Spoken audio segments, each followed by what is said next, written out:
Loads up. Check volume. All right, sounds good. So today, I've talked a lot about Yu-Gi-Oh, One Piece, Hololive, but a game I've recently gotten back into is Magic the Gathering. Actually, I have three decks here, all of them commander decks. This one's not entirely finished, but the only thing missing is my lands. So once those get in, this will be finished too. Sorry, my voice is still a little bit destroyed. It was good enough to start streaming again, so decided to come back and starting off with something good. So, for my first deck, I'm going to be talking about my Greasefang deck. Now, this is a legendary creature from Kamigawa Neon Dynasty, and she is a rat pilot. Now, is the effect that at the beginning of combat on your turn, you can return a vehicle from your graveyard to the battlefield, and it gains haste. And then it returns to your hand at the beginning of your next end step. So that would be that turn, I believe. Now, this is a once per turn, and she is white, black, and one colorless, meaning she requires 3 mana to be played. And if you know anything about Commander, you know you have your Commander zone and your deck. Now, your deck is where you draw the cards you play, and then your Commander can actually be pulled out of the Commander zone at any time by paying its cost. And if your Commander is sent back, it requires an additional 2 colorless mana to summon her back. So that's the basics for the difference between Magic the Gathering and other games, or not Magic the Gathering and other games, but Commander and other formats. Now, what my deck centers around is, as you can see from her effect, vehicles. Now, I decided to take a step further and run a few constructs as well, which are artifact creatures. For instance, first off, I have Containment Construct, 2 generic mana, and it is a 2/1 with the effect that whenever you discard a card, you can exile this card or exile it from your graveyard and play that card this turn. So how that works? Let's say I have Surge Breaker in my graveyard. I exile it, and then for 4 mana, I can then play Surge Breaker from exile. Pretty simple one, but just a pretty effective way to get um, cards back, and it's on discard. So if I have cards to discard, that works, and I do because black runs a lot around discarding in the graveyard. So that's the first card. Now, the second big difference between Commander and Standard is in Commander, you can only have one copy of each card that is not a basic land. So we're not going to have any duplicates in this deck, as this is a deck that currently doesn't have its lands. Those are still coming in. But next up, we have Surge Breaker Mech. It is a 5/5 vehicle costing 4 mana. It has Menace, which what that keyword does is whenever Surge Breaker attacks, your opponent has to block it with 2 or more creatures. You can't block it with one creature at all, which is really good. It also has an effect that when it enters the battlefield, it deals damage equal to twice the number of vehicles I control to target creature or planeswalker. So basically, when it comes into play, let's say I own this and Thundersteel Colossus, which are 2 vehicles. It deals 4 damage to any creature my opponent controls. Then we have the effect Crew 4. Now, what that does is to use this as a creature, I have to tap 4 creatures on board with power equaling 4. So let's say, for instance, I have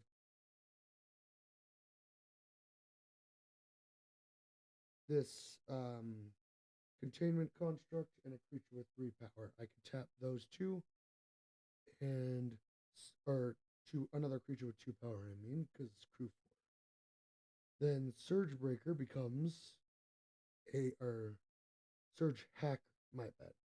Surge Hacker becomes a 5/5 creature instead of an artifact. Next up, though, I have the aforementioned Thundersteel Colossus. 7 mana for a 7/7. It has both trample and haste. Now, what haste does is that whenever this card comes into play, or the turn it comes into play, you can attack with it.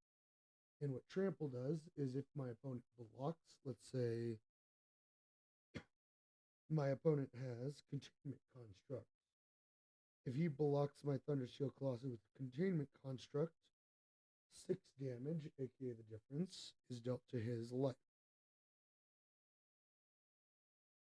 And its crew value is 2. So any creatures on board, or so if I have, let's say, containment construct and I play Thundersteel Colossus, I can tap containment construct, play Thundersteel Colossus as a creature that turn, and swing for 7 with trample.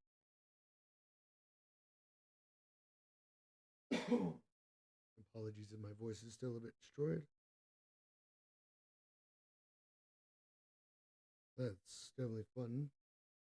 But those are the first 3. Next up, I have Runaway Trash Bot. Now, once it's a 0/4, costing 3 mana for a construct with trample, and it gains +1/+0, so 1 power for every artifact or enchantment in my graveyard. And just to note, all of the vehicles, all of the constructs count as enchant or artifacts. So those count towards the +1s. So that's a big part of what this deck does is I play a lot of artifacts and enchantments and cards that make crewing easier. Next up, I have another vehicle. Mech Titan Core. It is 2 mana for a 2/4 creature, or 2/4 artifact, and for 5 mana, by tapping 5 lands to get 5 mana, I can exile it and 4 other artifact creatures I control and create Mech Titan, a 10/10 construct artifact with flying, vigilance, trample, lifelink, and haste, and it has all colors. When the token leaves the battlefield, return all cards exiled with Mech Titan Core, accept itself to the battlefield tapped under their owner's control. So, let's say I have these 4 cards. I then banish them, and I get a 10/10 token with, I've already explained, haste and trample. What flying does is any creature without flying or reach cannot block it. Vigilance makes it so when they attack, they do not get tapped, so they can then block on the next turn. And lifelink means that any damage they do is returned to me as as life. So it heals me in addition. So a really powerful card. Kind of a steep cost, but the fact that you get everything except the Mech Titan Core back is pretty good investment. Next up, I have Dragonfly Suit. Costs 1 plains and 2 generic. So the first colored creature, or artifact in this case that I have, it is a 3/2 with flying. So again, cannot be blocked by a creature without flying or reach. And crew 1. So anything with 1 power can change this from an artifact into an artifact creature. Pretty good. Oh, I just realized this deck is kind of cheating. I'll need to fix this because I accidentally have 2 copies of Surge Hack with me. So I'll need to find a new card to put in place of that.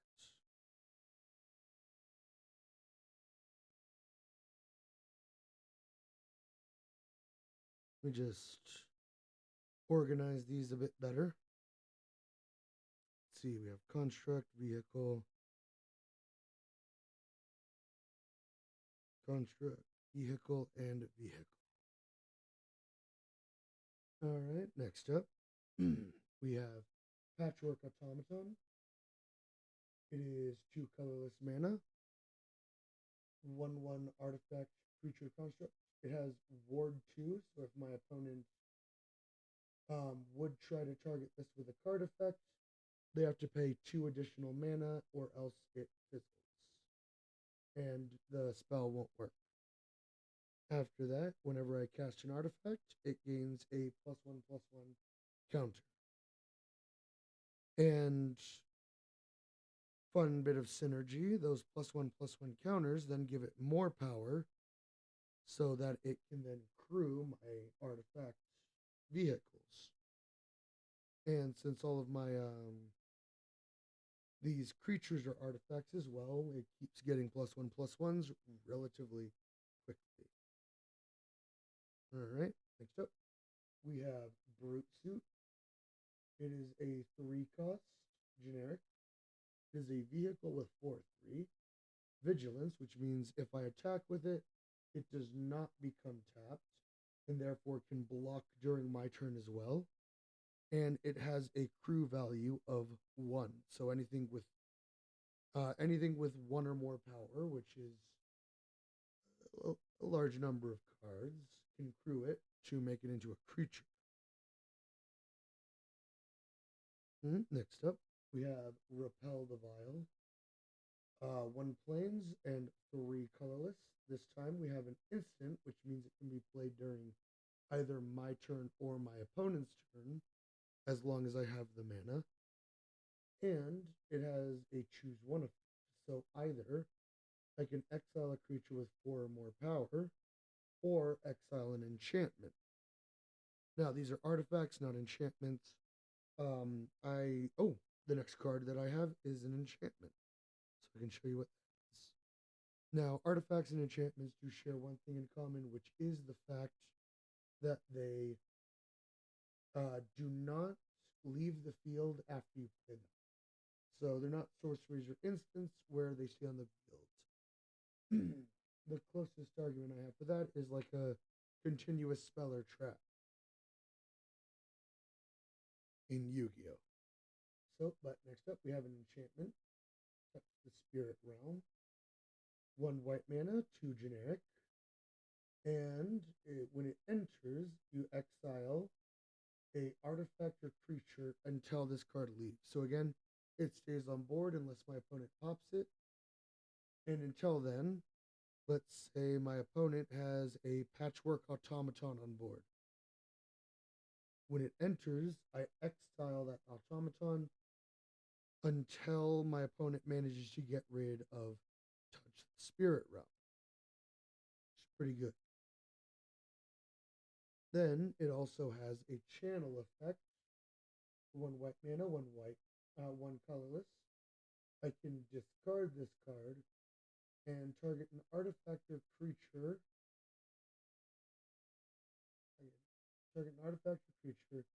And return it to the battlefield under its owner's control at the beginning of the next instant. So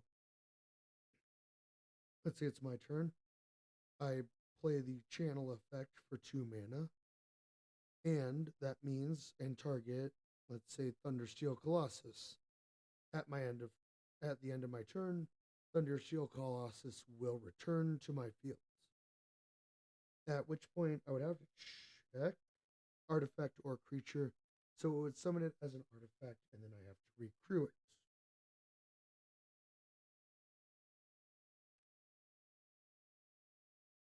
Mm-hmm. Next up, I have Wanderer's Intervention. 2 mana, one white, one colorless for an instant, and it deals 4 damage to a target attacking or blocking creature. So if my opponent attacks me, I can play it to just basically deal 4 damage, or if I'm attacking them and they block. My bad. Make tea real quick.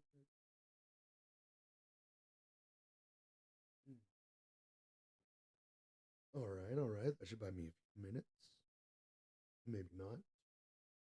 All right. Next up, I have Invoke Justice, which is a sorcery, which, like an instant, after you play it, goes to the graveyard, but unlike an instant, sorceries can only be played on your turn.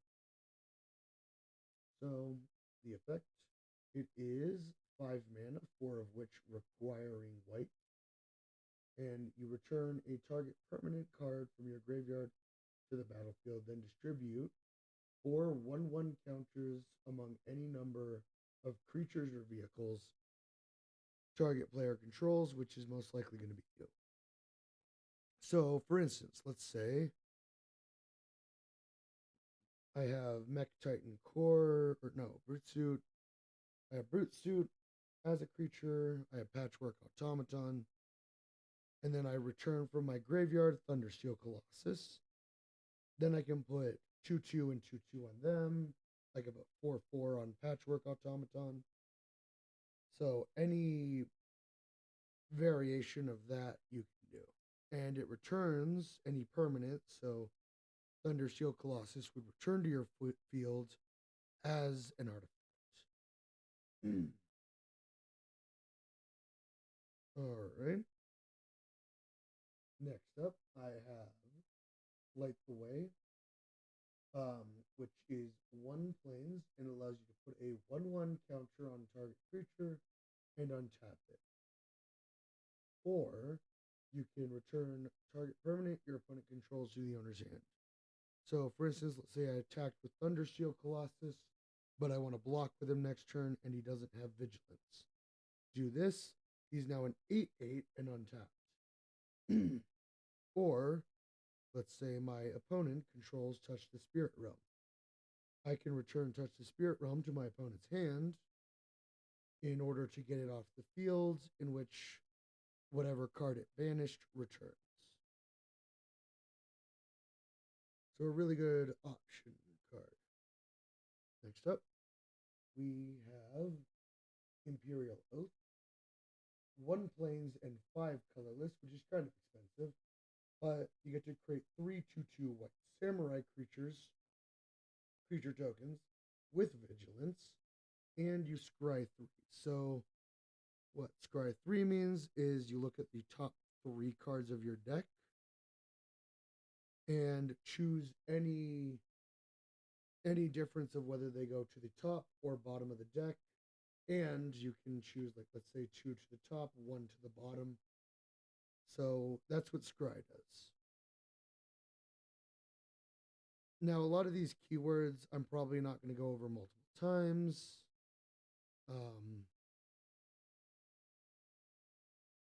So I'm just going to show those off once.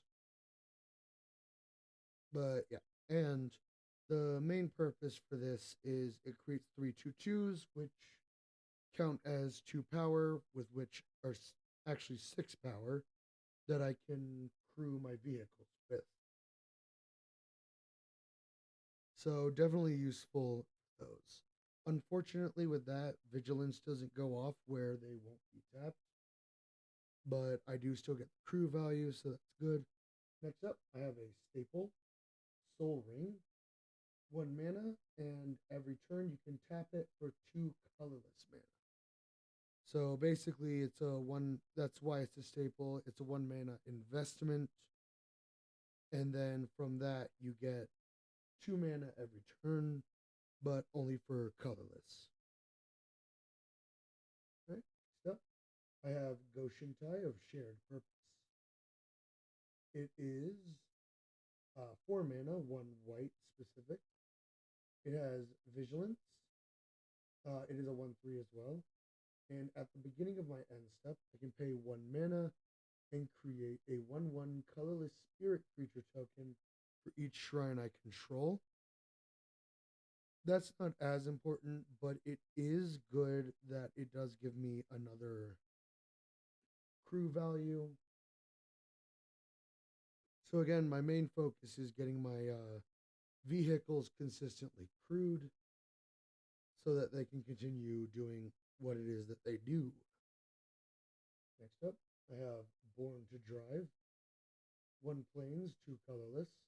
It is an enchantment, aura, and auras tend to affect the or affect a specific creature. So it on play it enchants an artifact or creature, and as long as that permanent is a creature, it gets a +1/+1 for each creature and or vehicle I control. For instance, if I were to equip it to a Thundersteel Colossus, as soon as Thundersteel becomes no longer a creature, these +1/+1s don't count, but the +1/+1s can be used again for crew value, which is going to be somewhat repetitive thing I say in this stream, but for this deck, yeah. It also actually has a channel effect for 3 mana, 1 yellow, or 1 planes or white mana. I don't know why based on that. I can discard this and it creates 2/1/1 tokens that have the pilot effect, where when they pilot a vehicle, it counts as 2 power instead of the 1 that they have. So either way, it's pretty good. And one of the good ways to use this is actually on something like Goshintai Purpose, who allows me to swing more effectively.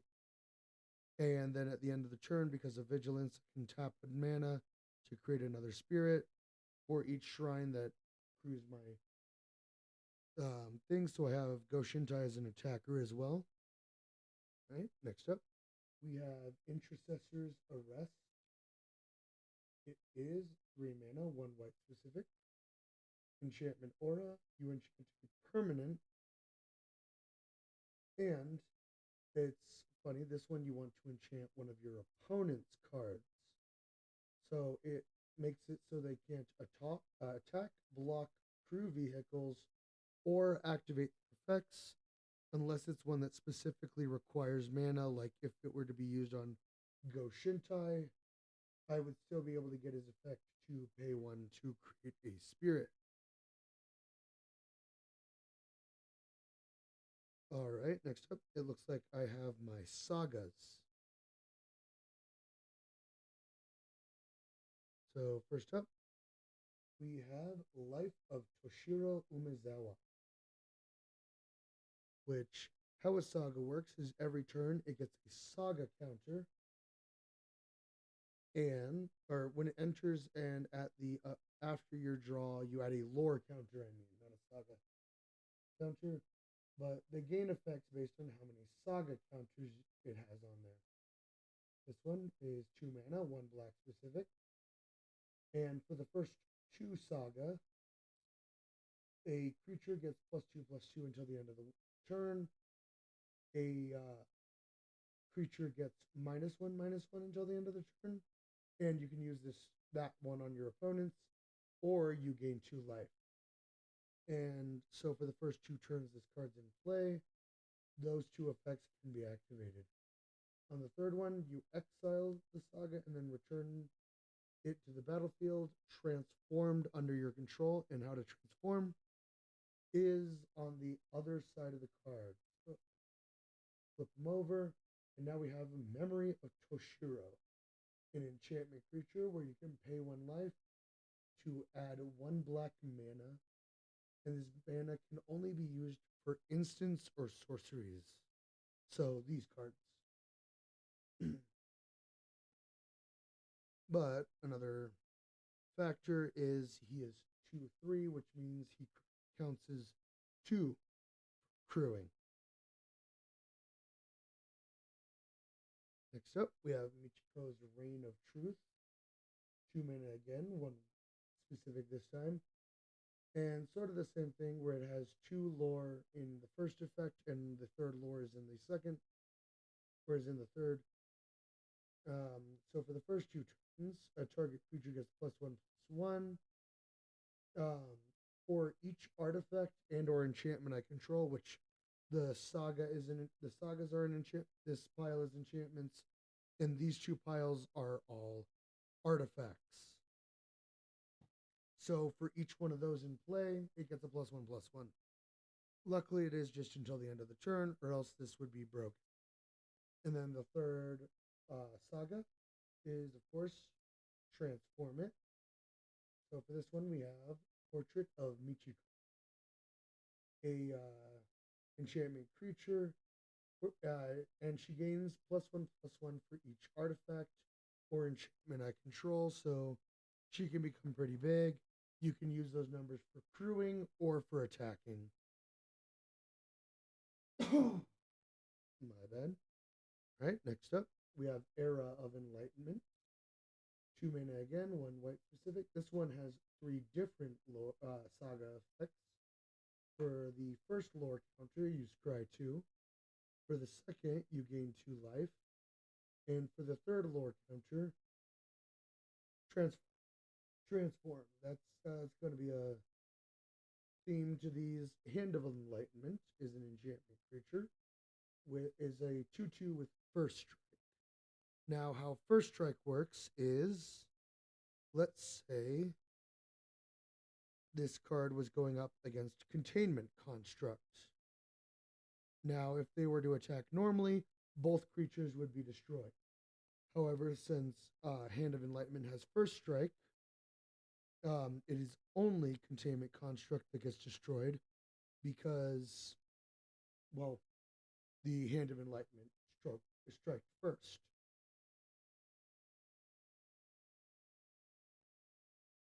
So basically, it makes it so that your opponent has to survive your attack in order to attack back.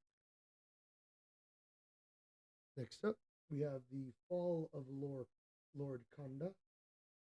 This one's 3 mana with 1 white specific, and has 3 separate lore effects or saga effects.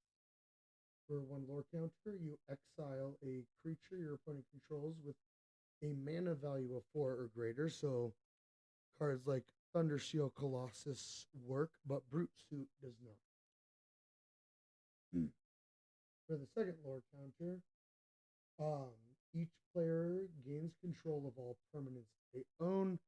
And for instance, with that, you own a creature if you own a creature your opponent controls if you summoned it to their side of the field, and it's the vice versa as well. So all creatures go to the side of the field of the player who played them. Then for the third, you'll never guess, transform. And for this one, have Fragment of Kanda.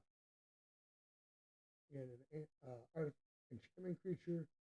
When Fragment of Kanda dies, you draw a card, and she has Defender, which means the artifact of Kanda cannot attack, only be used for defense, basically, or crewing, but she's only a 1 power, so that one's not as useful. So mostly for defense, especially with her effect to draw a card when she is taken out. All right, next up, we have Befriending the Moths. This one's 4 mana with 1 white specific. It again has 2 separate saga effects. For the first 2 lore counters, a creature I control gains +1/+1 and flying until the end of the turn, which again, flying makes it so that only creatures with flying or reach can block. Oh boy, another transformation. Very fun. And for this one, we have the Imperial Moth, and it is a 2/4 with flying. Very simple, but considering the flying, also very effective.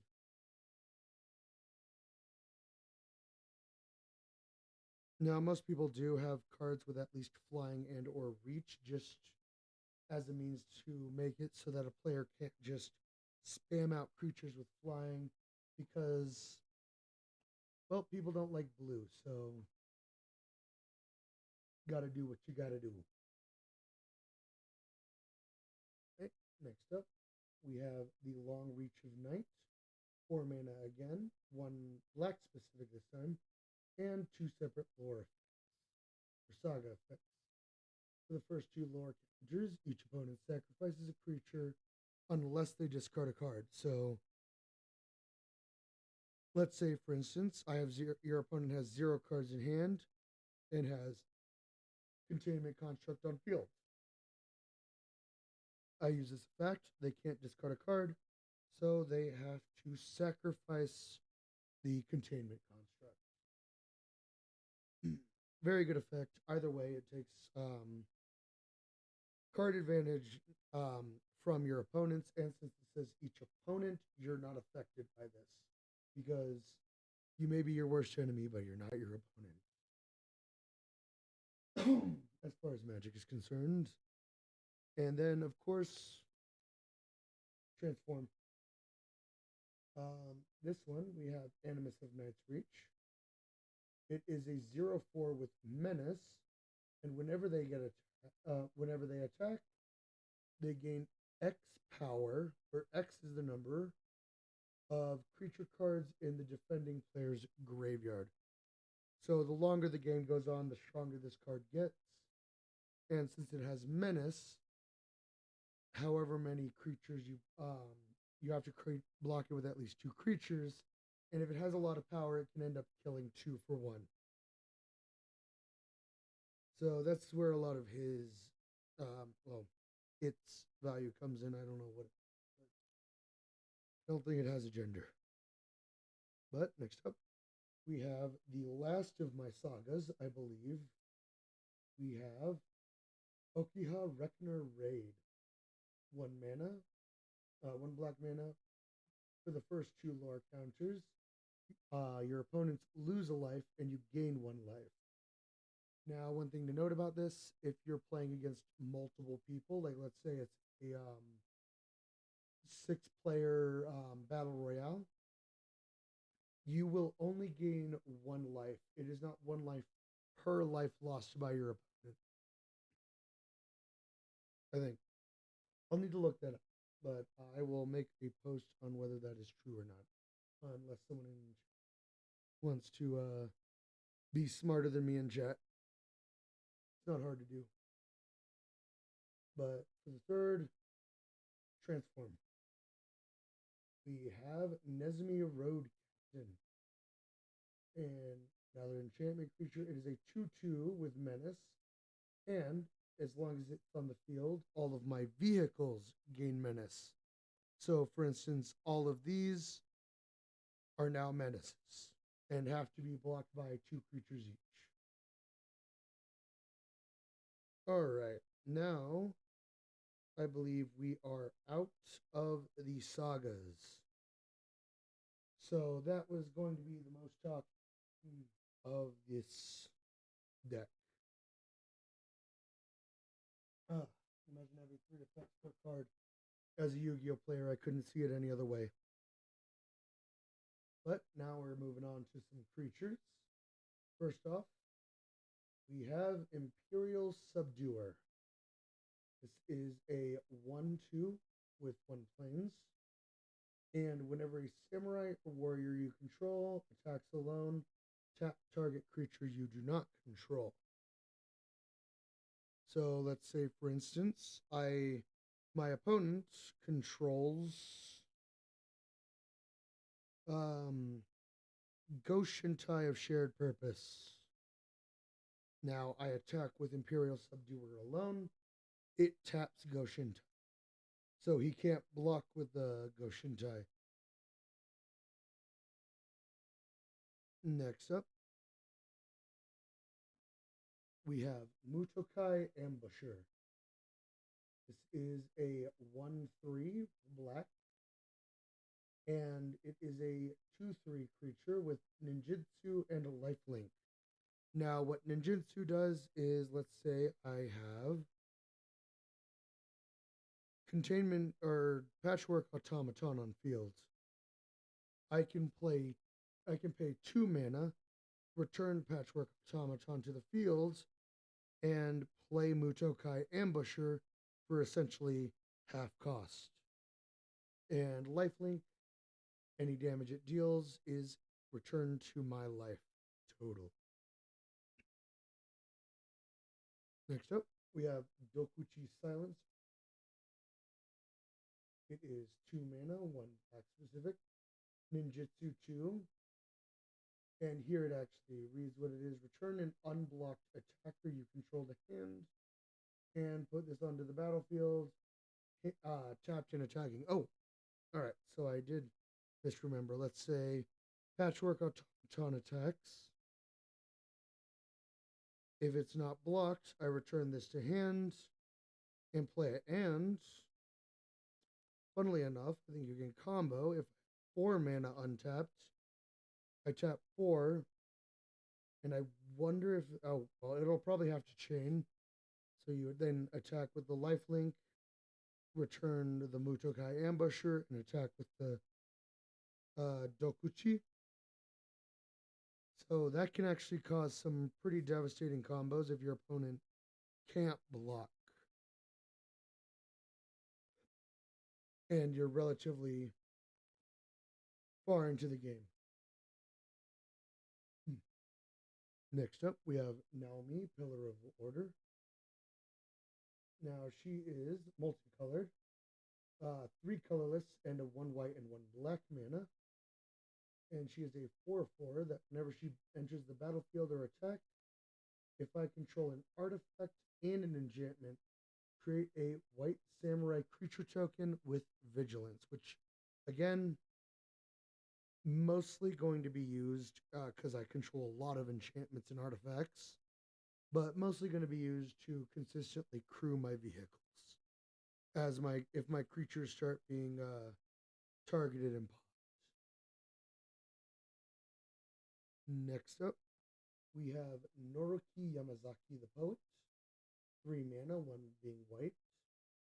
And she is a 3/2 with vigilance. And whenever a samurai or warrior I control attacks alone, you may cast target enchantment from your graveyard this turn. So to explain that, she herself is a samurai. So if she's the only attacker, and I have, let's say, um, Okiba Reckoner Raid in my graveyard, I can then tap 1 black mana after my attacking phase to replay Okiba Reckoner Raid. So again, just another good source of card retrieval, and it doesn't require her or a samurai to be the only cards on board. Just they attack alone, so you get 1 attack turn, but you have a powerful effect out of it. Next up, we have Myojin of Blooming Dawn. Now this one's an expensive one, 8 mana, 3 of which have to be white. Now she's a 4/6, and when she enters the battlefield, or she enters the battlefield with an indestructible counter if I cast it from the hand. So I play her, and she has a 1-time use of indestructible, which means she will not be destroyed by a effect or battle. Next, one thing I can also do is if I don't use her indestructible counter, I can remove it from her, and that will create a colorless spirit creature token for each permanent I control. Now, to explain what a permanent is it's any card that does not leave the board. So my enchantments, my artifacts, and creatures are all permanent. So that can create quite a few spirit tokens, which again I can use as a last ditch rush against my opponent, or I can use it to crew my vehicles if need be. Oh, I have another illegal card. Can't play this one, so I won't go over it. I do need to find a replacement for those two, though. Now, this one's illegal because to play a card, they have to be in your commander's color combination. Now, he is black, so I should be able to play him, except he has an effect that requires a red mana in his effect, which means he is red technically. So commander's color, outside of my commander's colors, so he's unplayable, unfortunately. Next up, I have a Planeswalker, who is 4 mana, 2 being specifically white, and she has Flash, so I can play her during my opponent's turn. Now, how Planeswalkers work is they have 3 effects at sorcery speed. Sometimes they might have less or more. Now, the effect that says plus adds to this number down here, which is essentially her life. Now, planeswalkers can be attacked like instead of you as a person or you as the player. So if she's on board, I can target, like let's say my opponent has her, I can target her for an attack with any of my creatures. Now, the first effect will usually um, it's called toughness to activate an effect. So I put a 1/1 creature on up to one creature and it gains first strike. And that will add toughness, which allows her to use these minus toughness effects, which -1 to create a 2/2 samurai token, or -2 toughness to exile attached creature and gain 2 life. Now, this means basically just for 2 of her life, essentially, exile one of your opponent's card and heal, which is very strong.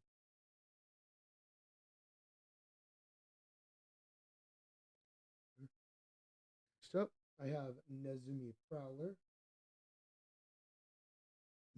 1 mana, one black, one colorless.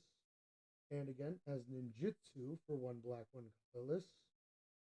But when they enter, target creature gains touch and lifelink until the end of the turn. So let's say you chain this off of a ninjutsu, you grabbed one of your creatures back, played him. Now he has death touch and lifelink.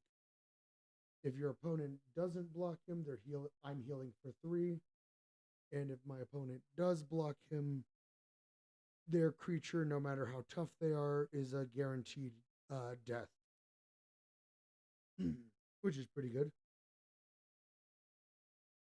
Next up, very simple one. We have Shadow Walker for 2 black, 4 colorless, or 1 black and 3 colorless if they ninjutsu. And it's a 5/5. No other real effects, just a pretty big beater that can be summoned through ninjutsu, and then on your next turn can again be used to crew. I do need some more vehicles. Next up, we have Nezumi Blade Blesser. 1 black and 2 colorless. And as long as I control an artifact, they have Death Touch, and they have Menace as long as I control an enchantment. Now, how that combo works is, let's say I control both. They have Death Touch and Menace, which means my opponent needs 2 cards to block them. And in Magic, how damage works is the 3 is split between my opponent's 2 creatures at my choice. At least that's what I heard. So what this does is it says your opponent has to use minimum of 2 creatures, and Death Touch says that those creatures are 100% dying.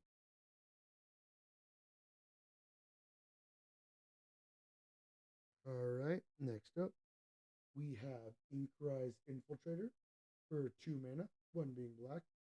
It has flying and then has an effect 4 mana, which it gains +2/+2. So again, flying makes it so that your creature can't be countered unless your opponent has flying or reach. And the +2/+2 makes it a 3/4. So when it attacks, if your opponent can't block flying, they're taking 3 damage. And if they can block flying, that creature might die to that effect. Which is always good for you when your opponent's creatures die. Next up, we have Kitsune Ace, 2 mana, 1 white specific. And whenever a vehicle I control attacks, I choose it either gains first strike until the end of turn, or I untap Kitsune Ace. One of those is obviously better than the other, that being the first strike on a vehicle, but especially since it's when a vehicle attacks, because that means that my battle phase is over. My one chance to attack is gone, so I can't use that to have Kitsune Ace attack. And I never want them to attack or block, so giving your vehicle first strike is definitely the better choice. Next up, we have Seven Tail Mentor, 4 mana, 1 white specific. It gains the effect of when it enters the battlefield or dies, I put a 1/1 counter on target creature or vehicle I control.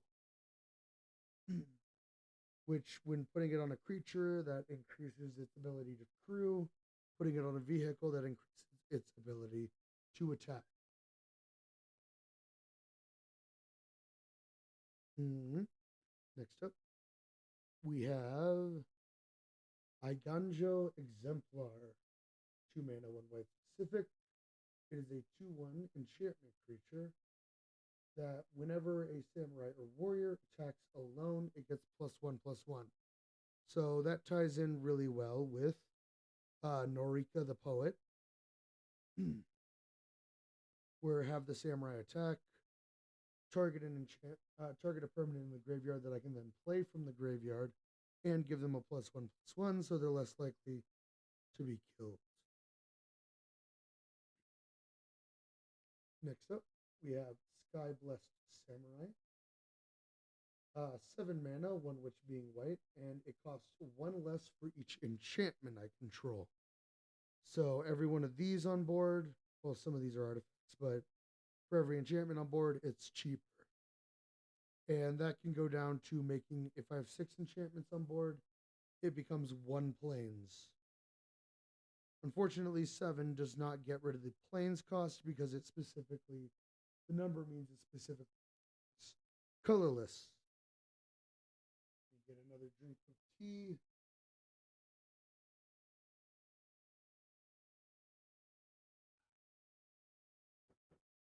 Voice is beginning to fail me again. Next up, we have Sunblade Samurai. So for 5 mana, 1 of which being a plains, you get a 4/4 with Vigilance, which means it does not become tapped when attacking specifically. And for 2 mana, you can discard it to search for a basic plains and then get 2 life. So it's basically search for a land and heal. It's not the best effect, especially since she starts off as a 4/4 samurai, which when she can attack can proc a bunch of other samurai effects. But if you're running low on plains, it's a good option. Perhaps you need to get Myojin out or invoke Justice, and you don't have enough plains, so it has its uses. Next up, we have Kinjali's Dawnrunner. Is a 1/1 creature with double strike, which what double strike does is let's say this creature attacks. If it goes through, it attacks a second time, dealing 2 damage. Now, the second attack cannot be blocked, so If your opponent wants to block it, they have to block the first one too. But yep, it just deals an additional damage. And when she enters the battlefield, explores, you reveal the top card of your deck. If it's a land, put it in your hand or put a 1/1 counter on her. Basically, only so instead of being a 1/1, she becomes a 2/2. Again, said it before, is really good for crewing because it doubles her crew value. Next up, we have our special lands.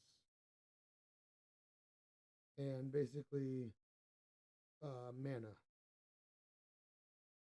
drivers. First off, we have Automated Artificer, pay 2 mana, and once per turn, you can rest it to add a colorless mana. And you can only cast artifact spells with that mana, so any of my artifact creatures or any of my vehicles or any of my other artifacts. So that's a pretty good one. Helps me play out my artifacts faster, which buffs a lot of my deck. Next up, I have Network Terminal. The artifact, this one 3 mana, and once per turn I can add a mana of any color. And then if I tap 1 mana, as well as itself, I can tap an untapped artifact I control to draw a card, then discard. Not as good as its mana adding effect, but I can see myself using it every once in a while. Next up, we have Uncharted Haven, another staple card. When it enters tapped, and when it does, you choose a color, and every time you tap it, you can add a mana of that color. So, for instance, let's say I have a lot of swamps on board, but not a lot of plains. I would declare plains, and for the rest of the game, Uncharted Haven becomes a plains, basically. All right. Next up, I have Secluded Courtyard. Enters when it enters, you choose a creature type. So let's say I choose construct. For this deck, I would basically be choosing between either samurai or construct. Probably samurai. Because I have a few more, you can add 1 colorless mana or add a mana of any color, but you can only spend that for your declared type. So let's say I choose samurai. Now I can choose a plains for that to play Norika Yamazaki the poet. So that's what that's useful for, is it either gives me a colorless, which is more common, or a colored mana for a specific type of card. Next up, I have Roadside Reliquary. Or Reliquary. I can tap it, or it is a land, so it's free. But I can tap it for 1 colorless mana, or I can tap 2 mana itself, sacrificing itself, and then draw a card if I control both an artifact and or an enchantment. So if I control both, I draw 2 cards. Next up, I have Aiganjo, the Seat of the Empire. This one is a legendary land, which is neat. Not very useful in this deck, but neat. Tap it to add a plains, or I can channel it, paying 3 mana, discarding it. It deals 4 damage to an attacking or blocking creature, and it costs 1 less for each legendary creature I control. So, legendary creature being like Norika, Naomi, my Wandering Emperor, as well as my commander, Greasefang.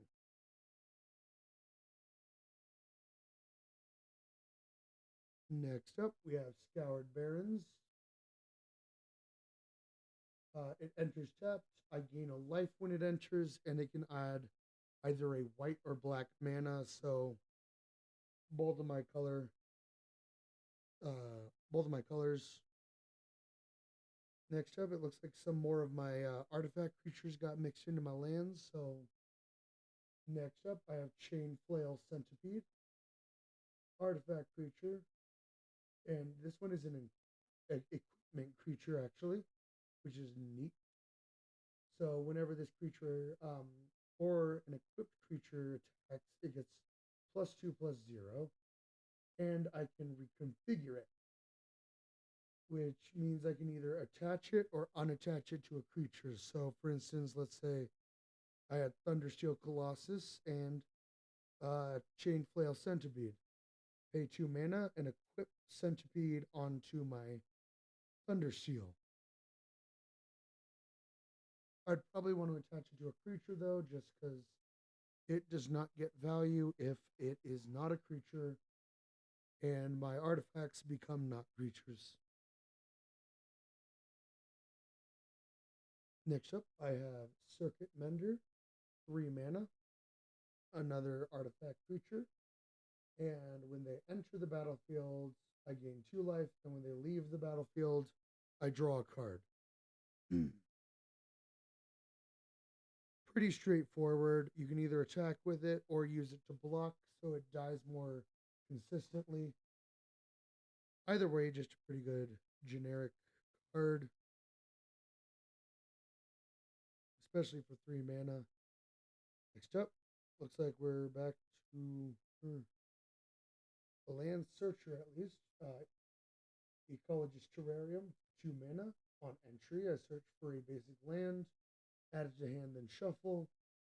Or I can tap 2 land and itself sacrifice itself to put a 1/1 creature or 1/1 counter on target creature.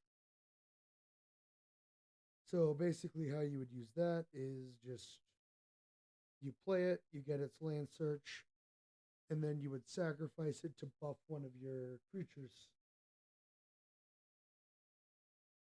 And again, your vehicles not so useful for, because once they return at the end of the turn, they return to being an artifact vehicle instead of an artifact creature vehicle. So the +1/+1 would just disappear, but it is really good for, again, buffing my crewing. Next up, we have Papercraft Decoy for 2 mana. Is another artifact creature, and when it leaves the field, I can play 2 mana, or I can pay 2 mana to draw a card. So again, a really simple one. It's just I block with it, it dies, and then I draw for 2 mana.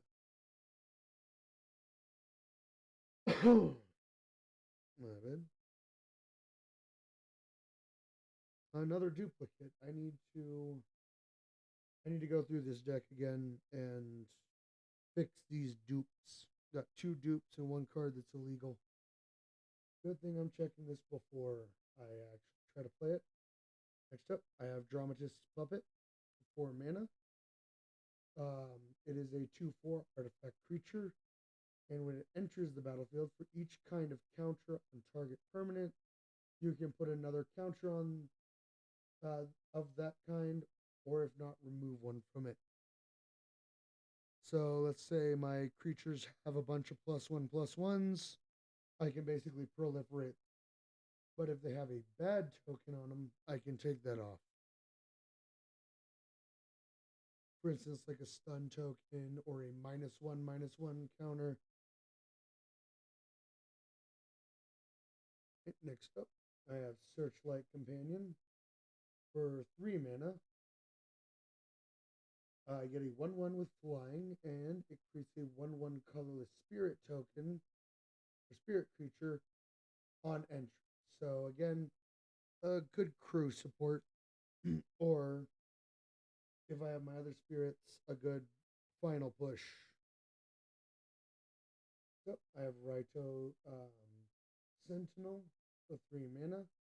I get a 3/3 with Defender. And when it enters the battlefield, target player mills 3 cards. So I can make my opponent mill 3. Then for 3, I can put target card from the graveyard on the bottom of the owner's library. So for instance, let's say my Wandering Emperor got sent to the graveyard. Pay 3, it's now on the bottom of my deck.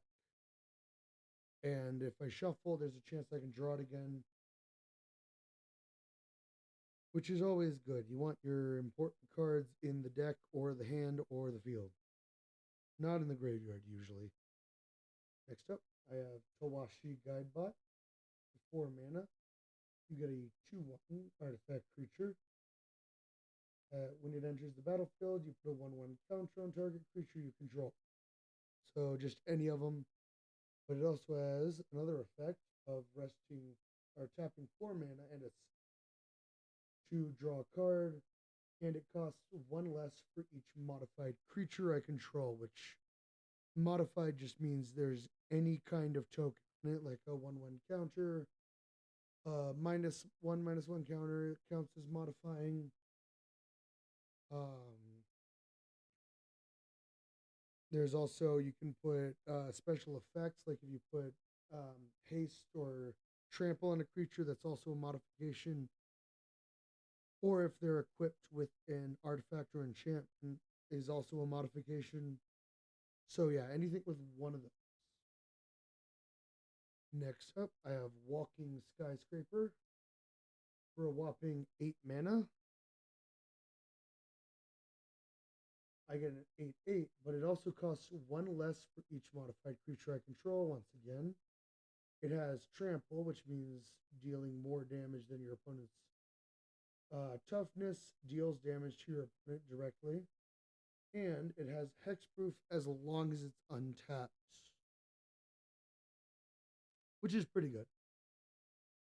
All of the cards that your opponent could play to actually make you lose life there is ineffective, or lose him as long as he is untapped.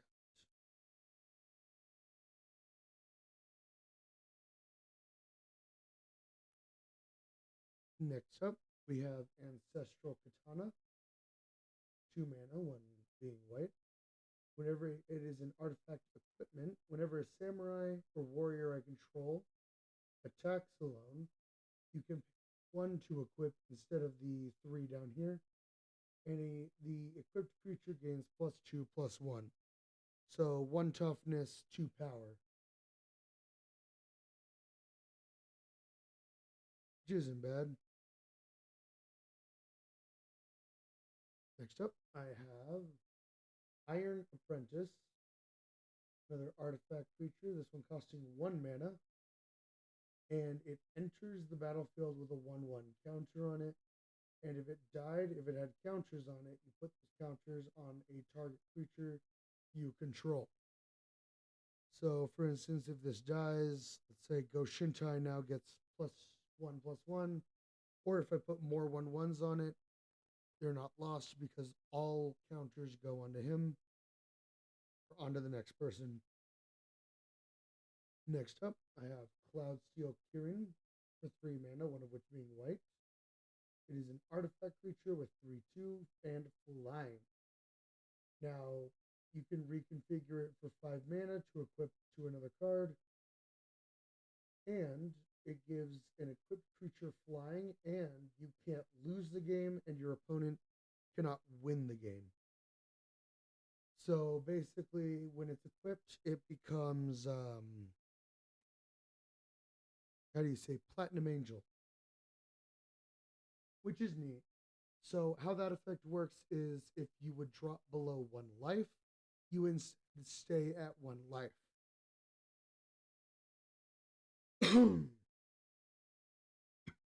So that's pretty good, and probably why it's reconfigure fetch cost 5 mana.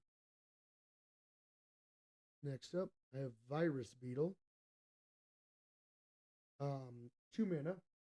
It is a 1/1, but when it enters, all opponents discard a card. So again, if you're playing up against multiple opponents, every opponent will have to discard one, but in a 1-1, it's just the one player. And since it says opponents, you are unaffected. And finally, I have Shrine Steward for 5 mana. I get a 3/2 artifact creature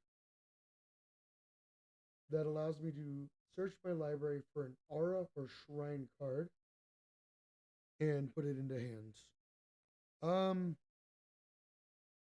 Not the best, but it does help me get up my Goshintai better or quicker or any of my lands. But my main focus will probably be the Goshintai. Now, I wanted to get through all 3 of my decks today, but my voice has been kind of given out again. I might need to call it with just the one for now, do the other 2 later. But I'm open to take any questions about the deck. If there's any cards you guys wanted to see or have explained in a bit more detail, I'll probably be here for, I'll probably give it another 5-10-ish minutes. Anyone has any questions about the Greasefang deck or really anything in regards to, I can answer questions about Yu-Gi-Oh, One Piece, Hololive, Magic Gathering.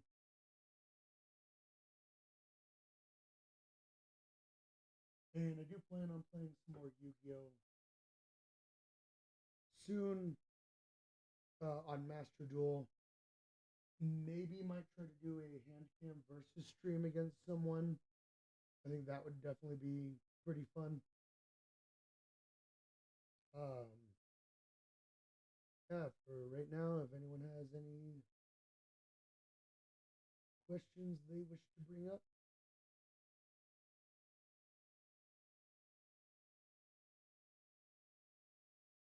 I'm free to take them.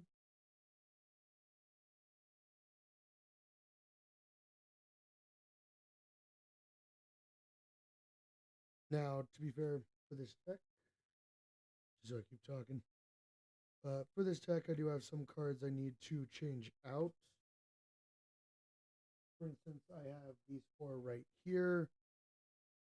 Now, these 3 I actually put 2 copies of the in the deck, which in a commander deck you can only have 1 copy of every non-land card. So these 2 need to be changed out for that ruling, and this one for color combinations. The effects count. So since my commander does not have red, even though it's just in an effect I probably wasn't going to use anyway, I still have to take it out. So those 4 are going to be changed to something else. I might do a quick, like before I start streaming with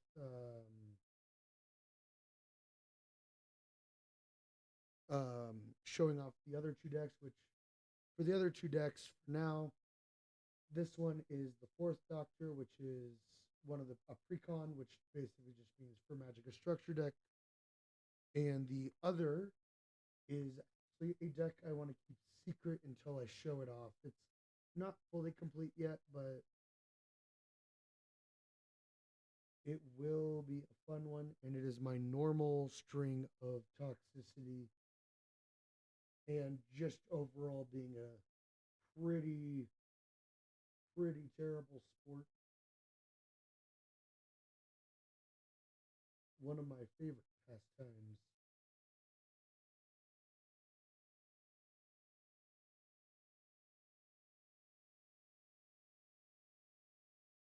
All right, it looks like no one has any questions, so that's probably going to do it for this stream. I do wish I could have gone a little bit longer, but my voice is given out right now, so I don't think that's a possibility. I'll definitely be back next week as I get better and better. Um, I'll see about tomorrow. I do have a lot going on tomorrow, especially with exciting news. Tomorrow being the release of HoloLive OCG Set 4. So I'm definitely going to be opening some of that, making some decks. Maybe I'll go over some of the important cards. But if no one has any questions, I'm going to need to, probably going to have to end stream here. Pretty short one today. Unfortunately, my voice just does not keep up. But I hope you all have a good night.